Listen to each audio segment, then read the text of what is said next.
where we've come together and where we share together the sadness, the loss and the pain. But together we are a strong community, and together we've come to make demands for more investment in research and for the removal of harmful treatments like graded exercise therapy, to share our real concern about the numbers of children with ME and chronic fatigue syndrome who get referred for child protection proceedings, and because we acknowledge and recognise the enormous need to train the medical community. So we have a series of speakers with us today who I'll introduce in a minute. I just want to very briefly say thank you to Health Watch for supporting this event and for giving us a little bit of money. A big thank you to City Council, who've turned our fountains blue, and in the Peace Gardens too, to the big wheel that turned blue last night, and to the cathedral that has turned blue today. There's two campaigns going on, just to explain. The blue campaign is through the ME Association, and today's event, Millions Missing, was generated through ME Action. For those of you who have seen the film Unrest, you will recognise it. So it's red and it's blue, hence the colour scheme. So, first of all, I'd really like to introduce Laura Elliot. Laura is a young person, herself a sufferer of ME, and she's going to take us through and explain the campaign to us. Thank you.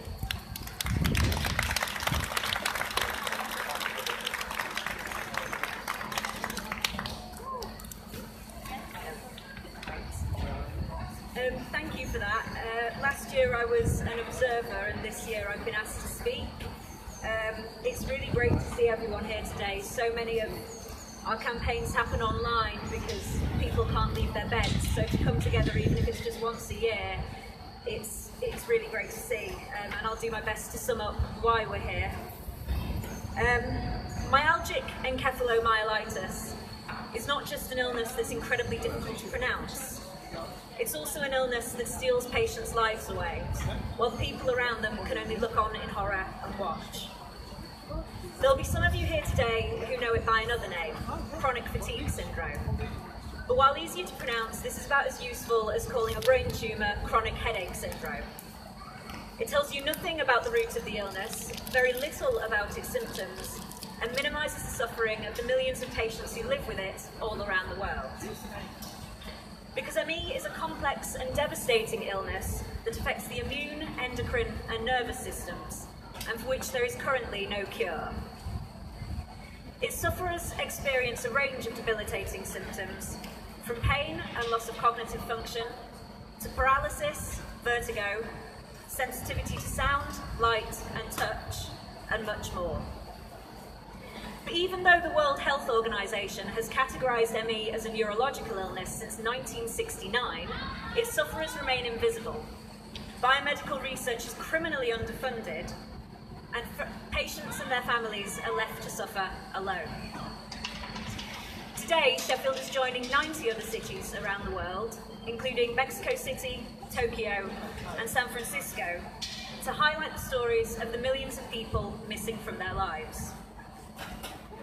Some of them who are too ill to be here today have sent shoes and messages to let the world know that they are one of the millions missing, and we are here to make these patients visible again, and to campaign for government funding for research, clinical trials, medical education and public awareness. Around 25% of the estimated 15 to 30 million patients with ME worldwide are totally housebound or bedbound. At the same time, 3/4 of sufferers are unable to work. And research shows that ME patients have a lower quality of life than patients with multiple sclerosis, congestive heart failure, and other serious health conditions. But despite the thousands of medical studies that show physical abnormalities in the blood, the brain, the gut, and the immune systems, the only treatments currently recommended by NICE are cognitive behavioural therapy and graded exercise therapy. This particular brand of CBT relies on the assumption that patients suffer from false illness beliefs. and that if we would only begin to believe we were better, we would be cured. Graded exercise therapy encourages patients to push through their symptoms, even though experts have known for decades that this can cause long-lasting and in some cases permanent increases in disability. In fact, a study this year found that over 80% of ME patients who took part in this therapy experienced worsened symptoms. If a drug had that kind of track record, it would have been revoked by now. But because of the NICE guidelines and a lack of doctor awareness and medical understanding, many doctors still believe that these two treatments are a success. And every year, every month, every day, more patients are referred to them without knowing the harm they could be causing. The simple fact is that ME patients have been fighting for their lives for decades, but funding and medical education have been painfully slow to catch up with current research.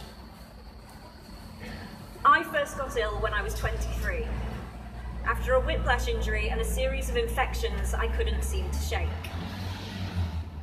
At that point in 2015, I had just graduated from my master's at the University of Sheffield, and I was working hard at 2 jobs.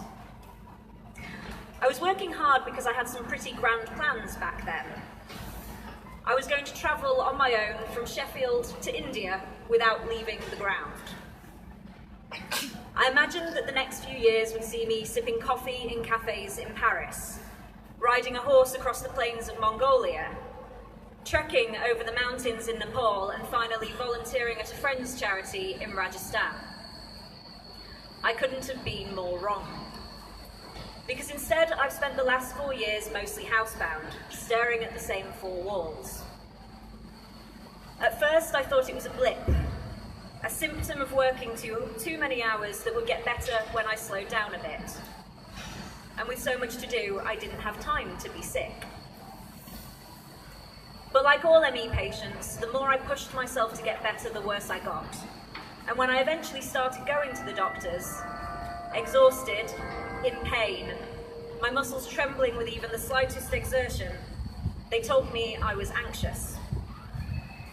This is a common story for ME patients, and the lengths doctors sometimes went to convince me it was all in my head, sometimes bordered on the farcical. For instance, when I went in with a one-sided tremor, one doctor told me it was partial anxiety, as though my left side was more anxious about the world than my right. Another told me my chronic imbalance and frequent vertigo attacks were because there are a lot of hills in Sheffield. When I told him the same thing happened to me in Lincolnshire, he tried to prescribe me antidepressants. While things like this are funny in the retelling, if not at all at the time, treatment for ME patients is sadly not much better than this. It took me nearly 4 years to be officially diagnosed, but now, armed with a diagnosis, all my doctors can offer me are behavioural treatments that do more harm than good. Now, even with rest and pacing, I can still only leave the house once or twice a week before my symptoms flare and I end up collapsed back on the sofa again. At the age of 27, that's not much of a recipe for a life, and certainly not for a world traveller. But while being an adult with ME is bad enough, across the UK, around 25,000 ME patients are children. Because of a lack of awareness from doctors and social services, 1 in 5 families of children with ME have had child protection referrals made against them. 50% of these referrals are made because people suspect them of fabricating their child's illness. There are many stories of patients misdiagnosed and of families fighting for understanding, but one in particular I wanted to mention today is Merrin Crofts. Merrin died in 2017, only 10 days after her 21st birthday. She was originally misdiagnosed with conversion disorder, the modern name for hysteria. Last year, Berlie Doherty read out her words, and this year I'd like to share the words of her mum, Claire Norton. She said recently, "As I look back now, it is nearly 2 years since our darling Merrin died. and 1 year since her inquest, which ruled that her death was due to severe ME. I was recently asked if Merryn was diagnosed now, 8 years on, do I think things would be different? Would treatment be better and the stigma improved? Sadly, my answer was no. As a patient, it's hard to disagree, although steps are being made. NICE are now rewriting their guidelines, but this process is slow, and in the meantime, the outdated recommendations are still in place. Every city joining us across the UK and every patient who was made bedbound by graded exercise is demanding an immediate suspension of these treatments before more patients are harmed. In January, MP Carol Monaghan brought the fight to Parliament. I know Louise is here today to tell us more about this, but while these are promising steps, the thing is we've been here before. There was a parliamentary debate on ME as long ago as 1988, and very little has changed since then. Without the momentum of current protests, charity support, patient groups and sympathetic MPs, it's all too likely that ME patients will be forgotten again. Biomedical research hasn't received anywhere near the funding necessary for such a widespread and devastating illness. Medical students aren't taught about current research, and while research studies are happening, they are mostly funded by patients and charities. I have no doubt that in the next 2 decades, the stories of the millions missing, of the terrible mistreatment of this illness, will be recognised as one of the biggest human rights violations in recent medical history.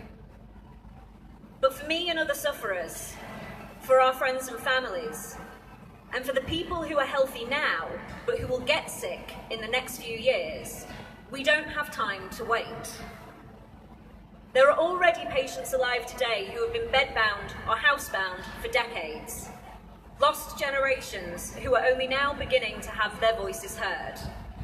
And we must speak out now, because we don't want to be part of another lost generation. We want to be part of the one that's found.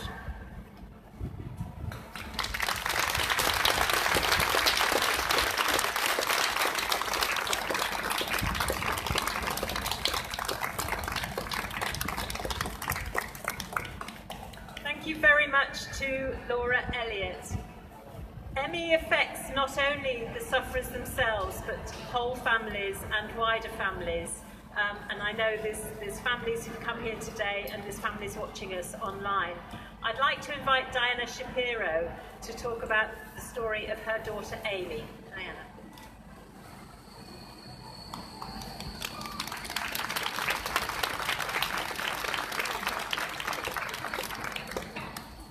It's very good to see so many people here today, and I'm so grateful to you all for coming. I was asked to, sorry, can you, is my mic right? Stand closer to the mic. Closer. Can you hear me now? Can I just get it up a little? Is that better? Good, okay. I've been asked to talk about Amy's story. It's very difficult to summarise. So this is more like a sort of timeline, but it gives an impression, but it doesn't tell the whole story of all the anguish and all the different things we've tried over the years for Amy to try to recover.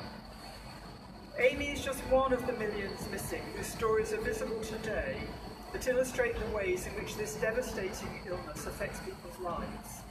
And Amy wants to thank all the organisers here for this and all events during International ME Awareness Week. Shoes are very symbolic.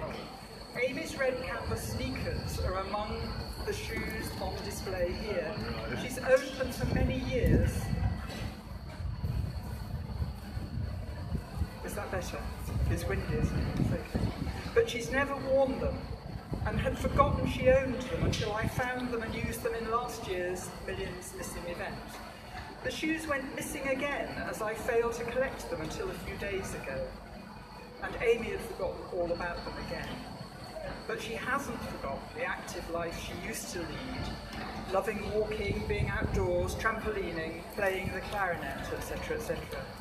So yet another year of life with ME has passed. 28 years now and counting. Amy is 43 years old and was diagnosed by a virologist in infectious diseases in 1991 when she was 15. She'd had glandular fever and was initially diagnosed with post-viral fatigue.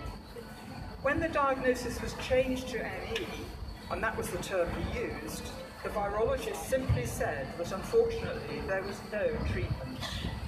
The only management advice given to Amy and ourselves was to gently push on with life as far as possible and avoid disappearing into the bedroom and losing all social contact. With support from school, reduced attendance and workload, she did 5 GCSEs and 3 A-levels, but at great cost. During the second year of A-level, she felt so dreadful. She spent most of her time in bed when she didn't need to be at school or doing coursework. We sometimes look back rather pointlessly and feel maybe we were to blame for her continuing illness. Maybe we should have done things differently and everything would have been all right. During the years after leaving school, Amy was able to go out for short periods, could walk short distances to the local shops, and sometimes she could cook a meal for herself. She was determined to live independently and moved out of home, living nearby in shared houses and flats for periods of time. She would come home for meals, sometimes returning to live at home when things were at their worst.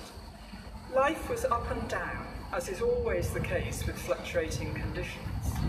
At times she was able to make the effort to go out with friends, whilst on other days being unable to get out of bed. She made new friends and lived with a lovely partner for several years, but as for many people with ME, the burden and limitations imposed by her illness took their toll, and the relationship broke up. During this time, she was gradually becoming more unwell, with increasingly bad tachycardia, fainting, and inability to stand up for long or walk very far. At that time, POTS was not recognised. Now, if you don't know what POTS is, it's postural orthostatic tachycardia syndrome, which is a bit of a mouthful.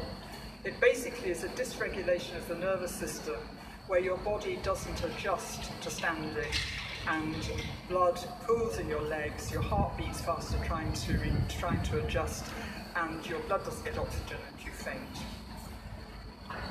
It wasn't recognised or understood at that time, and she was given beta blockers. Now it is much more recognised, and it's been discovered in studies in Newcastle that probably at least a third of people with moderate to severe ME also have POTS. After a flu-like virus around 2006, she had a sudden and total collapse and was unable to get up off the floor. Her symptoms became severe and she was no longer able to go up steep stairs to her attic bedroom or get upstairs to the toilet from the ground floor. At this point she became bedbound, marooned in a first floor bedroom, struggling to cross the landing to the bathroom. A couple of years later, Amy heard about POTS through an online friend with ME and POTS in Newcastle, but it took over 2 years for a very sympathetic GP to arrange for her to be visited at home by a cardiologist and to be diagnosed. Despite helping her to move to a ground floor flat, there was no improvement in Amy's symptoms. In 2007, she reluctantly agreed to an inpatient admission to the ME specialist unit that then existed in Romford, run within a neurology ward. The team adopted a rather coercive psychosocial rehabilitation approach. After 9 stressful months, Amy returned home. She says she gained better understanding of pacing and medication that helped improve her sleep, but there was no overall improvement. The NHS money could have been far better spent locally. In 2010, Amy needed emergency surgery for a ruptured appendix. This was a traumatic event as she became ill at Christmas, and there were many NHS delays. She spent 7 weeks in hospital. Her functioning deteriorated and did not recover to the level she was at before. She is now no longer able to stand or walk. In 2015, Amy had a further collapse with muscle weakness and intermittent paralysis alongside some other medical problems. As there was no suitable place to be admitted in Sheffield, A year later, she ended up having no choice other than to go to Leeds, where she spent a further 9 months. This involved a much more constructive and integrated approach than Romford, but the small gains made have not been maintained in the absence of suitable domiciliary, occupational therapy or physiotherapy services in Sheffield, and Amy is still waiting for a reclining wheelchair more than 2 years after her discharge, and she's gradually got worse again. Amy's list of symptoms include all the typical things that we've already heard mentioned that are described in any of the ME information and literature.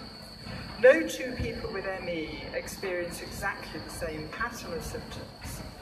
Neurological sensitivities and pain levels can vary, and some severely ill people manage to maintain activities and contacts that are denied to others.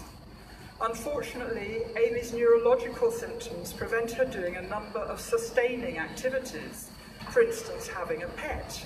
At one point she tried having a cat, but she was so allergic she had to find it a new home, and it was very, very tragic. She's unable to use Skype or FaceTime to be in touch with others because, in common with many people with very severe ME, she can only tolerate screens for very short periods without suffering headaches and nausea and vomiting. Her use of social media is limited by this, but she does enjoy seeing what other people are getting up to. She's also extremely sensitive to touch, light, sound and smell. Touch causes involuntary muscle spasm and jerking, which is painful and exhausting. Despite a raft of medications, these reactions all limit everyday activities. It's very slow and painful and difficult to have any kind of personal care. Showers and baths are out of the question. It's very difficult to go out or travel anywhere because movement, vibrations and engine noise cause intense symptoms and jerking. The only journeys Amy has made over the past 13 years have been trips in paramedic ambulances with gas and air and morphine. No one with ME, Amy included, ever imagines life will turn out this way. Being unable to go anywhere or join in activities. It's very difficult to remain in touch with friends and family as Amy has very little spare energy for visits or contact after simply getting through her daily living activities. She's been unable to do the creative work she dreamed of. She lost her partner and now has no hope of having children. Amy is dependent upon me and her dad in addition to some excellent carers to maintain almost every aspect of her life. Every family birthday and Christmas highlights her isolation and raises awareness that another year has gone by. And every year that passes brings a sense of fear and dread that there may be no end in sight. Amy says that living with ME is like living behind a glass screen, unable to connect properly. It severely limits the capacity to function normally in relationships, families, at work and in communities. And I speak for everybody who suffers. She is truly one of the millions missing. Life with severe ME is an endless compromise between adaptation and pacing to get through the day versus the desire to have other things to live for. Although Amy experiences times of utter despair, frustration and unhappiness, within herself somehow she keeps going. She says that one of the ways she copes, that in her head she still identifies with art and artists and never ceases to have creative ideas. She never stops dreaming, planning and looking forward to somehow becoming creatively active. She constantly has goals to achieve small things in bed, so much so that her flat is bursting with art and craft materials she buys online and is keen to use. Currently, it's been impossible to do any creative activity for several months, but at better times she has managed a few minutes of activity every few days with support. Amy and all of us long for a world in which this kind of event is unnecessary. So let's keep speaking out on behalf of everyone with ME who is struggling with life at whatever level, and continue to work towards better research, recognition and services in every way possible. Thank you very much for listening.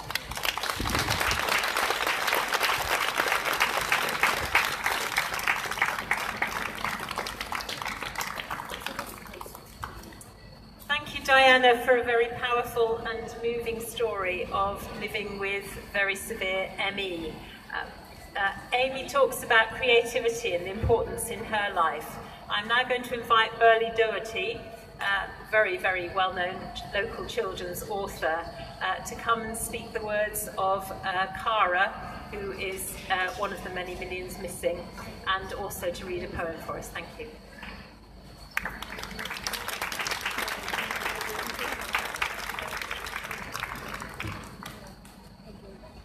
Hello, it's a great privilege for me to be invited to read the words of others who are inside this incredibly crippling experience, and I just only hope that I do them justice. I have 3 pieces to read. They're very different, but they have one word in common that comes through. And that word is dancing. And all of them refer to the time when they were able to dance.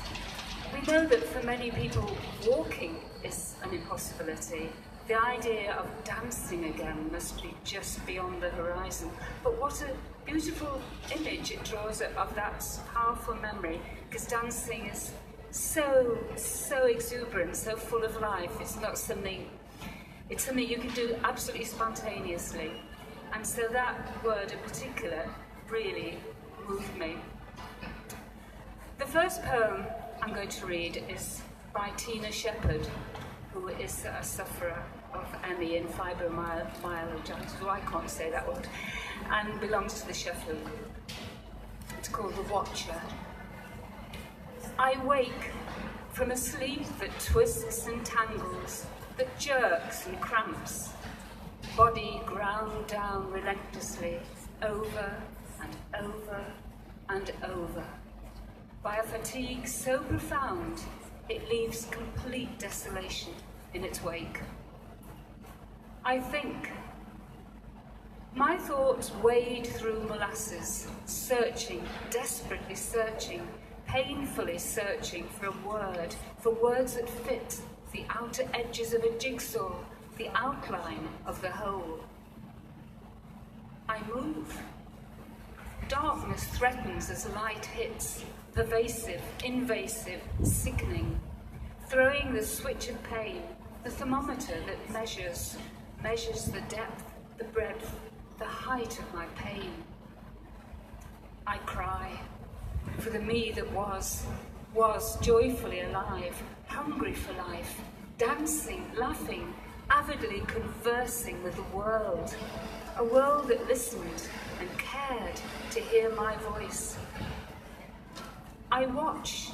The world goes on around me, outside me, without me. I sleep, relentlessly dragged down to sleep, and sleep without rest, burning in infinite torment. I wake and think, and move, and cry, and watch. Always I watch a world without me, a world within ME.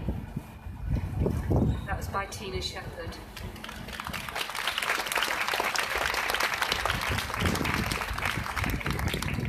The next piece I'm going to read is by Cara Jane Spencer, who is very, very ill and is a wonderful artist. I looked on her YouTube last night and was very, very touched by her paintings and the way she has found to express herself through her art. And if you look on YouTube, remember Cara Jane Spencer, and you too will be moved by her. This is just an extract of the piece that she speaks as the paintings are being shown. And although it's not a poem, it is very lyrical. And part of it explains what the process of painting means to her. Today is an exhausting day. I cannot type. I can barely speak. Thank goodness for this speech dictation software on my phone to capture these quivering words. On days like these, I close my eyes and feel the gentle waves of the sea wash over my mind. And in these waves is peace. In these waves is a stillness. In these waves, I find rest, where I can rest my tired and exhausted body and mind. Many versions of different coastlines, of beautiful purples and blues and pinks of the skies rushing over me, forming the paintings that are being born in my mind for a new day, when it is possible to hold the brush. I mix the colours in my mind, and I get lost in the swirl of the depths of the colours that God put on this miraculous world he made. I sink into this bed with the ocean of colours as I see through the swirls and vibrant patterns that take me from a place of pain and exhaustion to a place of peace and perfect stillness.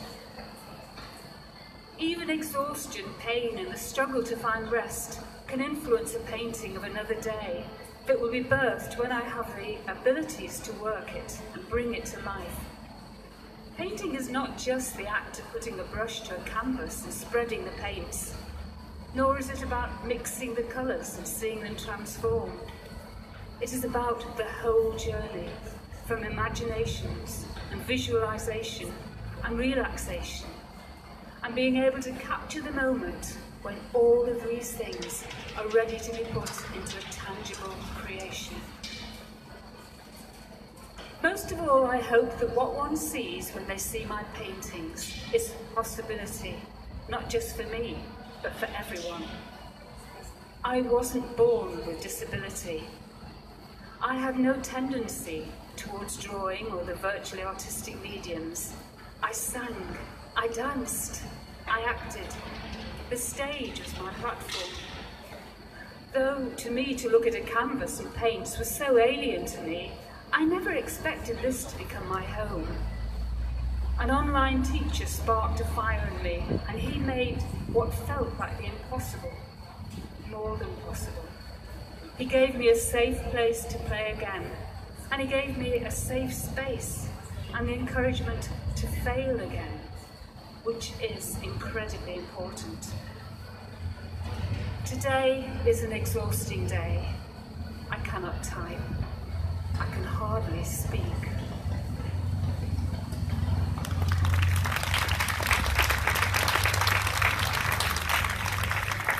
And that was written by Cara Jane Spencer. And finally, I'm going to read a poem not by an ME sufferer, but by someone from the family of an ME sufferer. And she is 16 years old. The writer of the poem is 16 years old. And she's talking about her dad, who's been missing for 3 years now. Her name of the poet is Ellie Moore. Superman no more. My dad was the guy who would keep us all safe. Now, as a family, we look to our faith. My dad worked so hard every single day until ME came and took it all away. My dad is in bed all the time. The pain is too much. He never seems fine. My dad needs help. No tablets to fix the nightmare that is ME, that keeps playing its tricks. My dad is not the only one. It's people's daughters, people's sons. When will the governments wake up and see? It scares me so much, that word, ME. It's real. It's real. We beg you to see. This terrible disease that is ME. I hope one day my Superman comes back. My dad, my hero, is still a fact. Ellie Moore, thank you very much.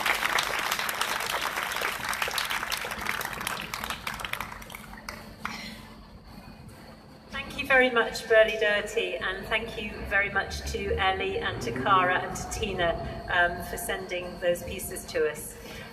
Next, I'm delighted to introduce Louise Haigh, along with Clive Betts, and who's also going to speak on behalf of Paul Blomfield. We're very pleased that we are beginning to get some voice in Parliament, because this fight for health equality for people with ME cannot be won without the support of our parliamentarians. So can I invite Louise Haigh MP, please? Thank you. It's an incredible privilege to be with you for the second year running to support this incredibly powerful Millions Missing campaign and to mark ME Awareness Week. I'm not going to speak for long because you've already heard the most powerful voices from those who are suffering, and so much has been covered. And also I have to keep my microphone in my jacket pocket and I'm boiling, so we'll keep this brief. As we've already heard, ME is a devastating, complex issue, and it is profoundly misunderstood, both in society and in the medical profession. And falsehoods have been allowed to perpetuate in society and in the medical profession about ME. It affects 5,000 people alone in South Yorkshire, and over 1,300 of those will be bedbound or housebound. So their voices aren't heard, they're suffering in silence. It's therefore all our job to make their voices heard, to challenge the myths and the stereotypes that have been allowed to perpetuate, and to back the cause of the Millions Missing campaign. I and the other Sheffield MPs, Clive Betts and Paul Blomfield, who will also be here today, have been working in Parliament to raise these issues, to demand that NICE review their guidance, to call on the government to urgently invest in biomedical research that has shamefully been lacking for many decades, and to call for an end to CBT and graded exercise therapy, which is damaging to patients and actually making them even iller. And perhaps most appalling of all, as has already been mentioned by Laura, to bring an end to the unjustified and prejudiced child protection proceedings. I was absolutely appalled when I heard that, and I've met many constituents of mine who suffer from ME. I've met many constituents from across many people from across the country. But I think the taking away of people's children because of a complex condition is perhaps the most appalling factor of this campaign. And I believe this is what today's campaign is really all about. It's about tackling the prejudice and speaking on behalf of those who cannot speak for themselves and whose voices are not heard, to bring an end to prejudice in society, to bring an end to prejudice in medical treatment and in all our attitudes towards those who suffer from ME. Speaking to those who suffer so terribly on a daily basis, it's incredible to see so many of you here today and to witness the bravery of those who are speaking out not just on behalf of themselves, but of all those who suffer as well. So Clive, Paul and I just wanted to show solidarity with you all here today and in the future, and promise that we will fight alongside you and for you to bring an end to this terrible prejudice. Thank you.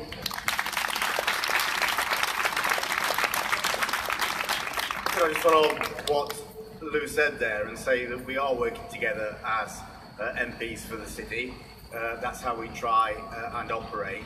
I'm here to listen and to learn, as well as to say a few words today. And really, hearing the stories, hearing people's experiences is almost worth more than reading for hours on end. When I sat down with a constituent a few weeks ago, I just spent half an hour with her, learning of her life and what ME meant for her, how it restricted what she was able to do. I couldn't have got any better understanding than simply sitting down and listening to someone who suffers from the condition, explaining to me what it meant to them. And that's, I think, really important for us as MPs to learn and listen to what people are saying to us. And indeed, just this leaflet here, I think, makes us of MPs, which I'm happy with Lou and Paul to take up. More money for research, of course that's necessary. A lack of knowledge means that wrong treatments then are given. That's the second ask, to get NICE to completely review the inappropriate treatments that are given now and to, in the back of research, bring more appropriate treatments in. So that's the second ask that we've got to push NICE for as well. Making sure GPs have got training so they recognise and don't simply send people away with some antidepressants and a requirement to pull yourself together, which I'm sure is said all too often to people who suffer from this condition. And finally, as Lou said, and I've actually written to the City Council about this, the appalling situation where people can have their children taken away because social workers, education officers do not understand the real situation going on in that family with a child suffering from ME. So there's 4 asks there, 4 simple asks in a way, 4 very important asks, and with Lou and Paul, I'm very happy to take them up on behalf of everyone who's here today and everyone who is out there who can't be here today because they suffer from ME and means they're housebound and can't get out even to an event like this. Thank you very much for listening. That's the commitment I made.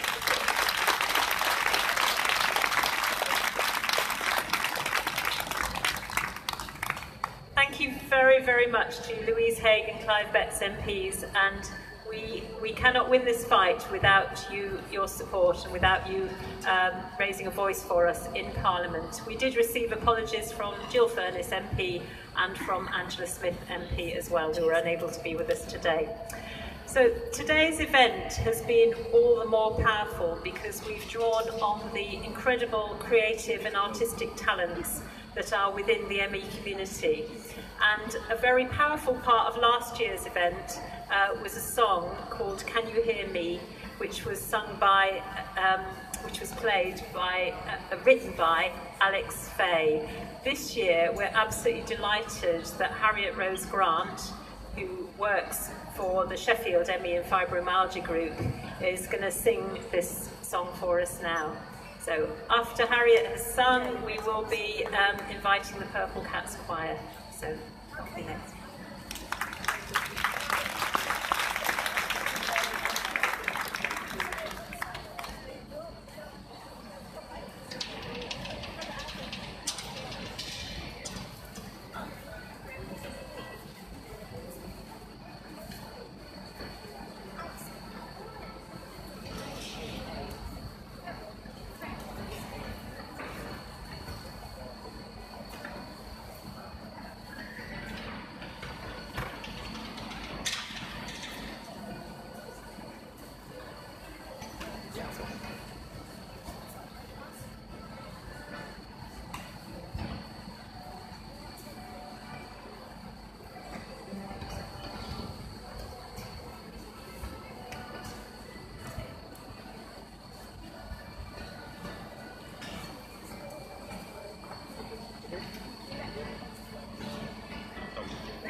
Is that loud enough? Oh, that's very loud. Can everybody hear the guitar through there? Cool.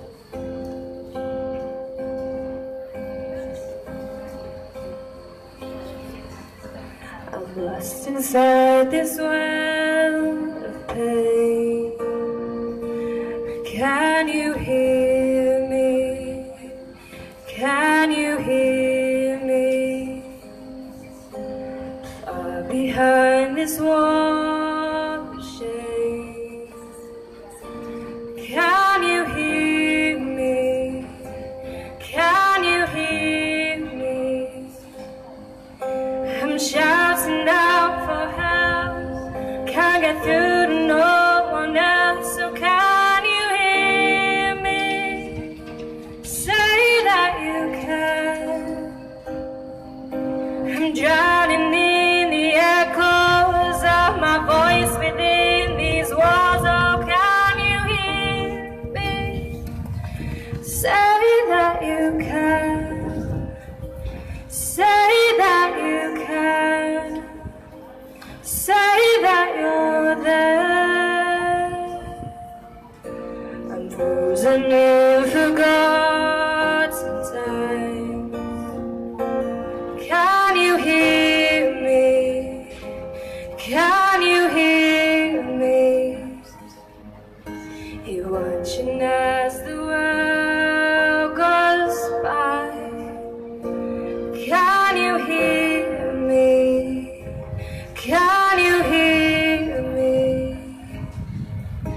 I'm shouting out for help.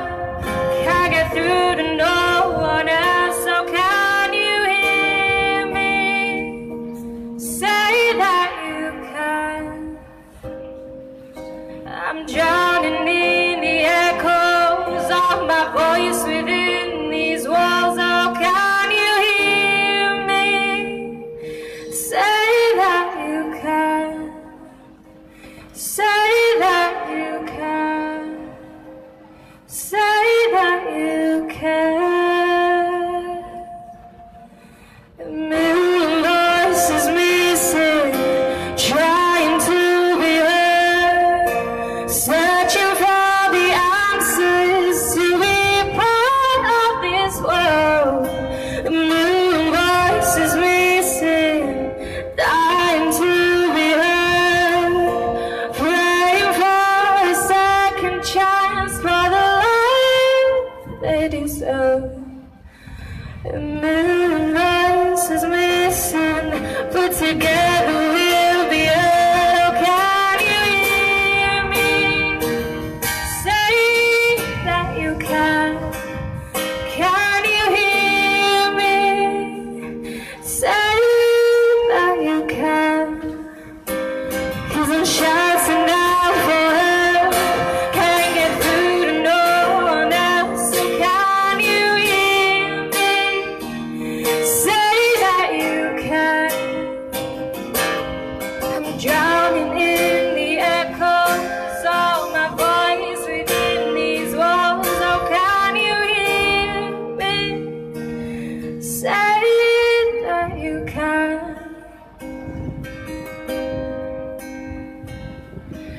With a million voices louder today,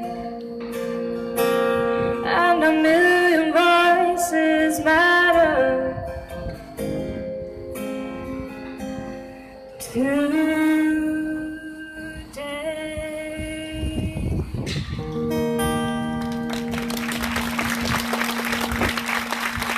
Thank you.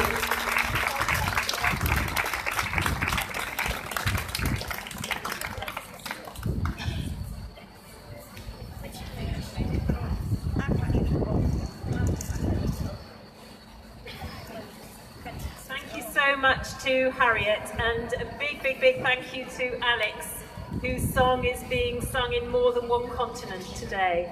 So I think that's an amazing song. So we have 200 pairs of shoes here, which have all got message tags from people who are bedbound and housebound.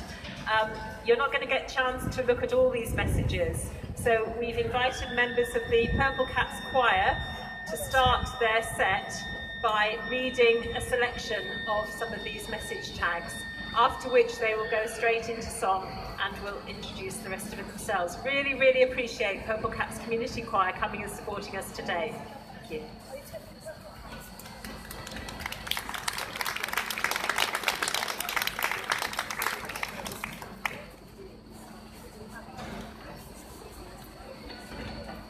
Emmy has took away the life I wanted. Marriage, a baby, to drive, to better my career, to buy a house. I had so many dreams. And now I just dream of a normal day, a healthy day, a happy, pain-free day, where I can think straight, enjoy the sun and sounds around me. I will never take life for granted again. I miss going to festivals, dancing barefoot and talking with lots of interesting, quirky, new people. I now can't stand loud music, the ground hurts my feet, can't even chat with my old friends, and I can only dance in my head.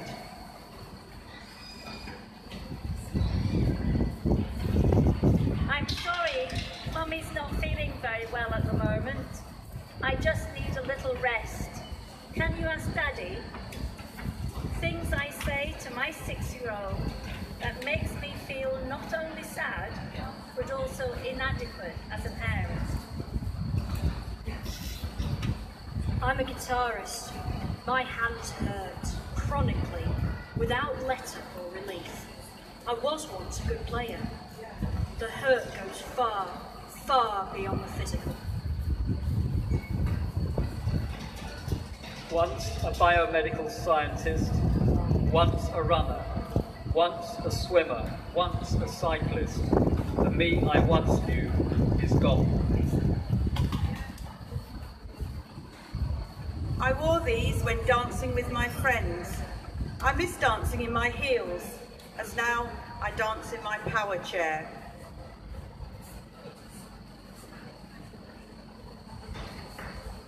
My fatigue and pain issues are a bummer, obviously. But watching my daughter suffer, she's now 21, was diagnosed age 10, it's breaking my heart. I can't bear it. I can't remember what it's like to be pain-free, to wake up and no pain. 40 years of pain. ME has taken from me my intelligence and confidence, and is taking my memories now. I am missing from my own life. Eli, 8 years old, missing since 2014. Missing from education, days out, family outings, and being a little boy.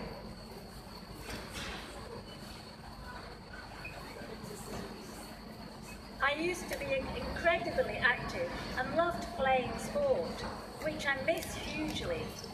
I miss my friends, I miss my freedom, I miss the simple things like going to cafes and walking around town without physical or mental disability.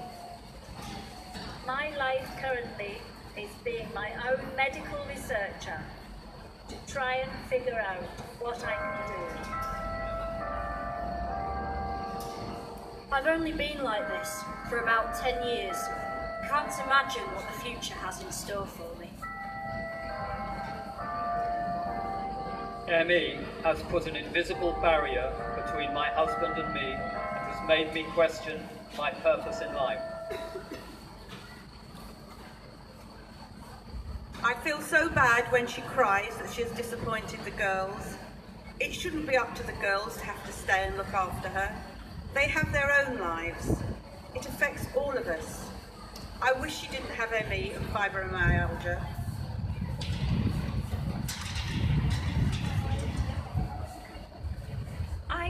I don't want to be that flaky work colleague. I don't want to be the teammate who can't make training. I don't want to be the friend who cancels last minute. Life has become a matter of hopeless endurance, while I watch my potential slip away day by day.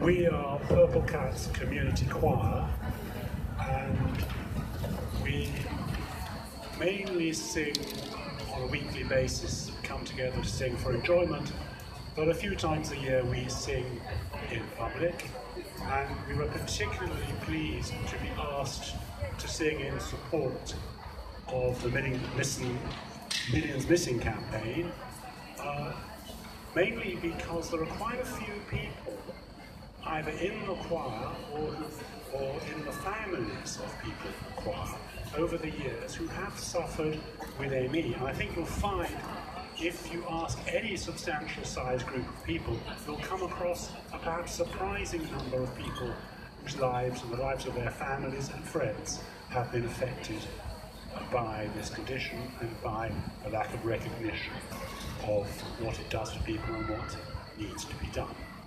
So we're delighted to be singing for you a few few songs which we hope have some relevance to the issues and themes of Millions Missing.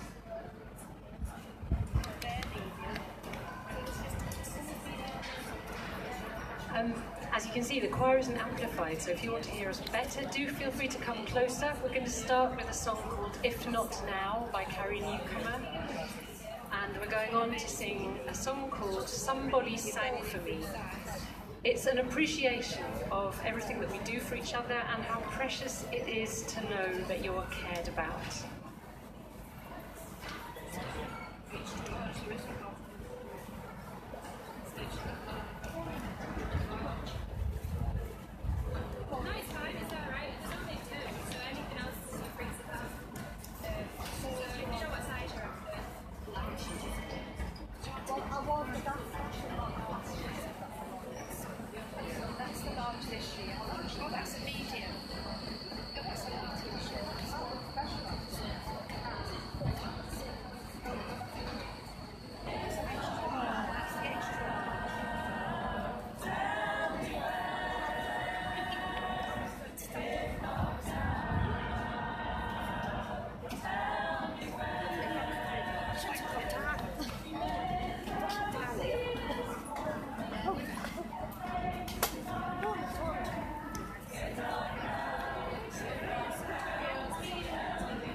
Thank you.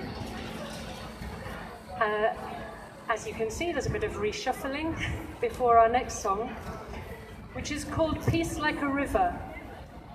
It's a traditional American song arranged by Francis Bernstein, and we're singing it today as a series of wishes, especially for anyone who feels they are missing the qualities or experiences mentioned in the song.